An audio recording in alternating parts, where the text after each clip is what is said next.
위대한 과학자요? 아니요. 그는 가족을 버렸고 어린 소녀를 탐했고 자신의 딸을 세상에서 지워버린 남자였습니다. 이는 MC 제곱. 그가 진짜 완성한 공식은 다릅니다. 사랑은 이용 곱하기 배신의 제곱이다. 이것이 그가 진짜 완성한 공식이었습니다. 이 남자 아인슈타인. 우리가 몰랐던 진짜 아인슈타인의 민낯이 지금 밝혀집니다. 여러분이 지금까지 알고 있던 모든 것이 거짓말이었다면 준비되셨나요? 그를 천재라고 부른 사람들은 많았습니다. 상대성 이론, 노벨상, 세계의 물리학을 바꾼 사나이, 헝클어진 머리카락 사이로 보이는 순수한 미소, 혀를 내밀며 장난스럽게 웃는 모습. 하지만 그 미소 뒤에 숨겨진 진실은 충격적이었습니다. 6번의 바람, 친딸의 존재를 지워버린 유기, 사촌과의 결혼, 그리고 아내의 딸에게 건넨 사랑 고백.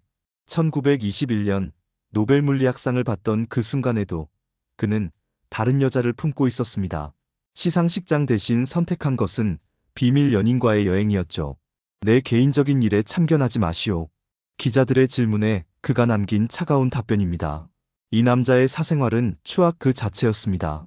물리학의 법칙은 발견했지만 인간의 도리는 무시했던 남자. 우리가 숭배해온 천재의 가면이 벗겨지는 순간 여러분은 과연 견딜 수 있을까요? 1879년 독일 울름. 조용한 아이 알베르트가 태어났습니다.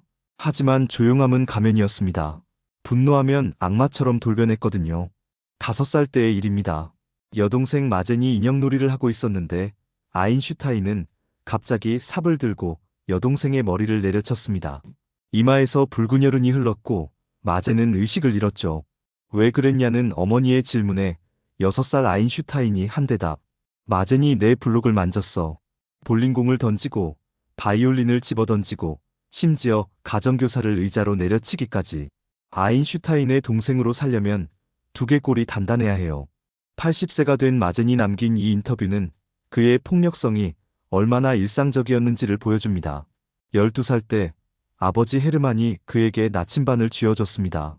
바늘이 항상 북쪽을 가리키는 신기함에 아인슈타인은 물리학에 빠져들었죠. 그 순간 그는 과학의 방향을 찾았지만 인간으로서의 길은 잃어갔습니다. 어머니 파울리네는 일기에 이렇게 적었습니다. 알베르트는 천사의 얼굴에 악마의 성격을 가졌다. 그 아이가 무엇이 될지 두렵다. 1896년 17세 아인슈타인의 첫사랑이 시작됩니다. 마리 핀텔러, 하숙집 주인의 딸이었죠. 그녀는 따뜻했고 평범했으며 순수했습니다. 아인슈타인보다 3살 연상이었지만 그를 마치 어린아이처럼 돌봐줬죠. 아인슈타인은 사랑을 속삭이며 무엇을 요구했을까요? 빨래, 청소, 요리, 심지어 과제까지. 내 셔츠에서 당신 냄새가 날 때가 가장 행복해요. 마리는 이 말에 감동했지만 실제로는 그녀가 직접 빨래를 해줬기 때문이었습니다. 더 충격적인 것은 편지의 내용입니다. 마리, 내일까지 미적분학 과제를 해줄 수 있어요? 나는 물리학 책을 읽어야 해서요. 당신은 수학을 잘하니까. 당신 손글씨만 봐도 행복해요. 마리의 편지에는 헌신이 담겨 있었지만 아인슈타인에게 그녀는 무료 가사 도우미에 불과했습니다.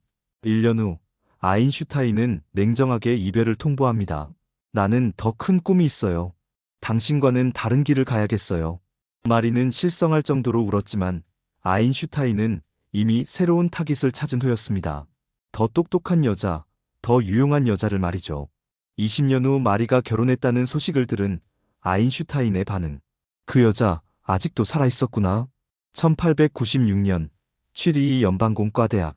그곳에서 아인슈타인은 운명적인 만남을 가집니다. 밀레바 마리치. 세르비아 출신의 천재 소녀였죠. 당시 남자들만 다니던 공대에서 유일한 여학생으로 1등을 차지한 역사적인 인물이었습니다. 아인슈타인의 성적은 중하위권이었습니다. 밀레바는 물리학뿐만 아니라 수학, 철학, 심지어 음악까지 뛰어났습니다. 아인슈타인은 그녀에게 완전히 매료되었죠. 밀레바, 당신과 함께라면 어떤 비밀도 풀 수 있을 것 같아요. 둘은 사랑에 빠졌고 1901년 아이까지 낳았습니다. 딸의 이름은 리제를. 그런데 이상합니다.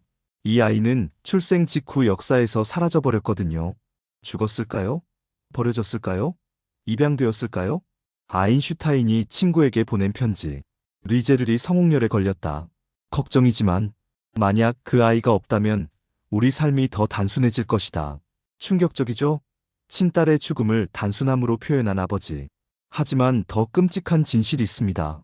아인슈타인의 어머니 파울리네는 밀레바를 극도로 혐오했습니다. 그 창녀 같은 세르비아 여자와 결혼하면 평생 불행할 것이라며 온 가족을 동원해 반대했죠. 결국 아인슈타인은 선택했습니다. 어머니를 택한 것이죠. 리제를은 세르비아 어딘가로 보내졌고 그 후로는 아무도 그 아이의 존재를 언급하지 않았습니다. 마치 처음부터 존재하지 않았던 것처럼. 1903년 둘은 결혼했지만 밀레바는 이미 변해 있었습니다. 과학자로서의 꿈을 접고 가사노동에 묶인 채 살아가게 된 것이죠. 더 분노스러운 것은 아인슈타인이 밀레바와의 공동 연구를 자기 이름 하나로만 발표한 일입니다. 우리의 연구, 우리의 이론이라고 편지에서는 썼으면서 논문에는 엘버트 아인슈타인 한 명의 이름만 올렸거든요. 1905년 기적의 해라고 불리는 그 해에 아인슈타인은 5편의 논문을 발표합니다. 특수상대성 이론, 브라운 운동, 광전효과. 하지만 이상한 점이 있습니다. 아인슈타인이 밀레바에게 보낸 편지들을 보면 모든 표현이 우리로 되어 있거든요. 우리의 상대성 이론이 완성되면이라고 쓰고 우리가 발견한 공식을이라고 하고 우리의 연구 결과가라고 표현했습니다. 더군다나 아인슈타인의 대학 시절 성적을 보면 수학은 형편없었습니다. 반면 밀레바는 수학 천재였죠. 상대성 이론의 핵심인 복잡한 수학적 계산들, 과연 누가 했을까요?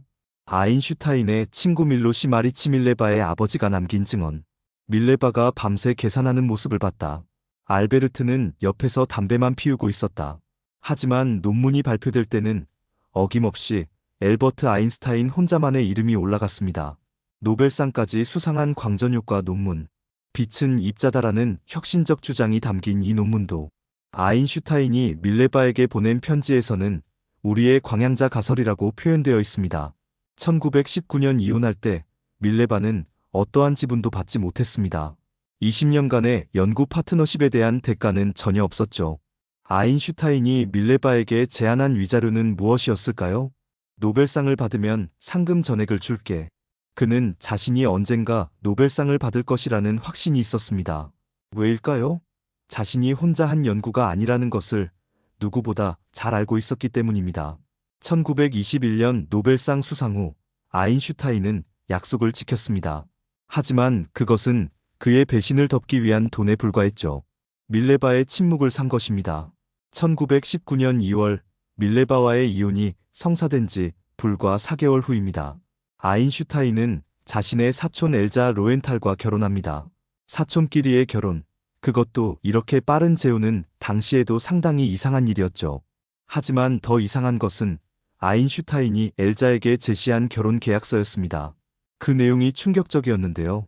침실에는 들어오지 말 것, 내 방으로 식사를 가져올 것, 나와 대화하려 하지 말 것, 내가 부르지 않는 이상 말을 걸지 말 것, 아이들 앞에서 나를 비난하지 말 것, 손님이 와도 나서지 말 것, 내 개인적인 일에 간섭하지 말 것, 내 연구를 방해하지 말 것, 내 옷 관리만 할 것, 그리고 마지막으로 사랑을 기대하지 말 것. 아내는 직원 같은 존재야. 편안하고 조용해야 한다. 엘자는 이 굴욕적인 조건들을 모두 받아들였습니다. 위대한 과학자의 부인이 되는 것이 영광이라고 생각했거든요. 하지만 아인슈타인의 진짜 관심은 다른 곳에 있었습니다. 엘자의 딸 이세와 마르고트. 특히 이세에게 그는 이상한 관심을 보이기 시작했습니다. 이세는 아름다웠고 똑똑했으며 20살이나 어렸거든요. 아인슈타인은 이세를 자신의 개인 비서로 고용했습니다. 양아버지가 양딸을 비서로 고용한 것이죠. 그리고 1923년 어느 날 충격적인 일이 벌어집니다. 연구실에서 단둘이 있던 아인슈타인이 이세에게 이렇게 말한 것입니다. 이세, 내가 네 엄마보다 낫지 않아? 나와 함께 새로운 삶을 시작하자. 21살 소녀에게 44살 양아버지가 한 고백이었습니다. 이세는 완전히 충격에 빠졌고 그 자리에서 도망쳤습니다. 며칠 후 이세는 집을 나가버렸고 아인슈타인의 전기 작가인 루돌프 카이저와 결혼해버렸습니다. 명백히 아인슈타인을 피하기 위한 결혼이었죠. 하지만 아인슈타인은 포기하지 않았습니다. 이세가 그 남자와 결혼한 것은 나에 대한 복수야. 언젠가 그녀는 돌아올 거야. 그는 계속해서 이세에게 편지를 보냈고 선물을 보냈으며 심지어 그녀의 남편에게까지 접근했습니다. 결국 이세는 남편과 함께 미국으로 이민을 가버렸습니다. 양아버지로부터 완전히 도망치기 위해서였죠. 이세를 놓친 아인슈타인은 더욱 노골적으로 다른 여성들과 바람을 피우기 시작했습니다. 1930년대 프린스턴에서의 일들입니다. 첫 번째 희생자 베티 노이만, 22살의 젊은 독일 비서였습니다. 아인슈타인은 그녀에게 이렇게 말했죠. 당신의 젊음이 내 낡은 뇌를 자극한다. 베티는 아인슈타인의 유혹에 넘어갔지만 6개월 후 냉정하게 버려졌습니다. 이유는 새로운 비서가 왔기 때문이죠. 두 번째 희생자 마르가레타 르코니, 오스트리아 출신의 물리학도였습니다. 아인슈타인은 그녀에게 연구 지도를 빌미로 접근했죠. 밤늦게 연구실에서 만나자. 복잡한 수식을 설명해 주겠다. 하지만 연구실에서 벌어진 것은 물리학 강의가 아니었습니다. 세 번째 희생자 안나 마이어, 아인슈타인의 친구 부인이었습니다. 53세 아인슈타인이 34세 기혼 여성을 유혹한 것이죠. 당신 남편은 당신의 진가를 모른다. 내가 당신을 제대로 사랑해주겠다. 안나는 남편과 이혼까지 고려했지만 아인슈타인은 이내 다른 여자에게 관심을 돌렸습니다. 이런 일들이 벌어지는 동안 엘자는 무엇을 하고 있었을까요? 그녀는 알고 있었습니다. 모든 것을. 하지만 침묵했죠. 위대한 천재의 부인으로 사는 것이 내 운명이야. 그의 바람기도 천재성의 일부라고 생각해. 1936년 엘자가 심장병으로 사망했을 때 아인슈타인이 장례식에서 한 말. 이제 좀 편해졌군. 네 번째이자 마지막 희생자 헬렌 두카스. 엘자 사후 아인슈타인의 개인 비서가 된 39세 여성이었습니다. 아인슈타인은 57세였죠. 헬렌, 당신이 내 인생의 마지막 사랑이 될 것 같다. 하지만 헬렌은 달랐습니다. 아인슈타인의 유혹을 거부했거든요. 저는 당신의 비서입니다. 그 이상도 이하도 아닙니다. 아인슈타인에게는 충격이었습니다. 평생 처음으로 거절당한 것이죠.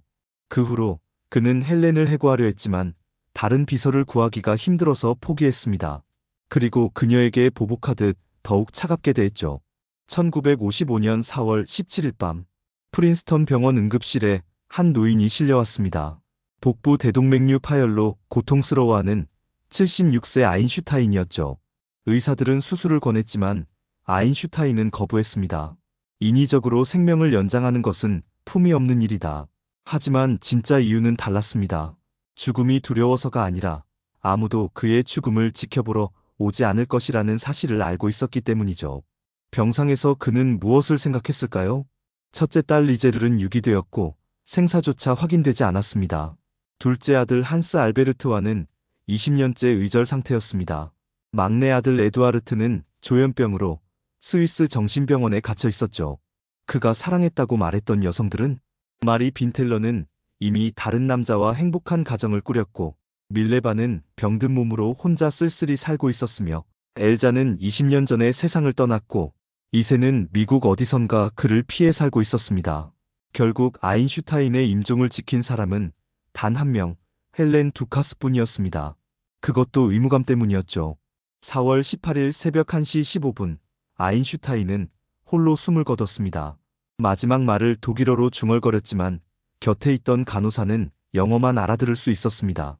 그의 마지막 말은 영원히 수수께끼로 남았죠. 죽음 직전까지 그가 매달렸던 것은 통일장 이론이었습니다. 모든 물리 법칙을 하나로 통합하려는 야망이었죠. 연구실 칠판에는 끝내 완성되지 못한 공식들만 난잡하게 적혀 있었습니다. 30년간 매달렸지만 결국 실패한 이론의 흔적들이었죠. 그가 남긴 유산은 무엇이었을까요? 과학적으로는 상대성 이론과 양자역학의 토대, 하지만 인간적으로는 상처받은 사람들과 버려진 가족들 뿐이었습니다. 그는 천재였습니다. 우주의 비밀을 풀었고 시간과 공간의 본질을 밝혀낸 인물이었죠. 하지만 그는 가장 중요한 것을 연구하지 않았습니다. 사랑을, 인간을, 그리고 자기 자신을. 상상력이 지식보다 중요하다고 말했던 그 남자는 정작 다른 사람의 마음을 상상할 줄 몰랐습니다. 신은 주사위 놀이를 하지 않는다고 믿었던 그 남자는 자신이 다른 사람들의 인생을 가지고 주사위 놀이를 하고 있다는 사실을 깨닫지 못했습니다. 이는 MC 제곱, 질량과 에너지의 등가성을 발견한 공식입니다. 하지만 그가 진짜 증명한 것은 다른 공식이었죠. 천재는 냉혹함에 이기심의 제곱을 곱한 것과 같다는 끔찍한 진실을 말입니다. 과연 천재라는 이유로 모든 것이 용서될 수 있을까요? 그의 발견이 그의 죄악을 덮을 수 있을까요? 천재는 미쳤다. 우리가 몰랐던 아인슈타인의 진짜 얼굴. 여러분은 이제 무엇을 선택하시겠습니까? 천재를 숭배할 것인가? 인간을 판단할 것인가? 지금까지 책보다 더 자극적인 아인슈타인의 추악한 사생활이었습니다. 다음 에피소드에서는 피카소의 숨겨진 잔혹함으로 찾아뵙겠습니다. 좋아요와 구독 부탁드립니다.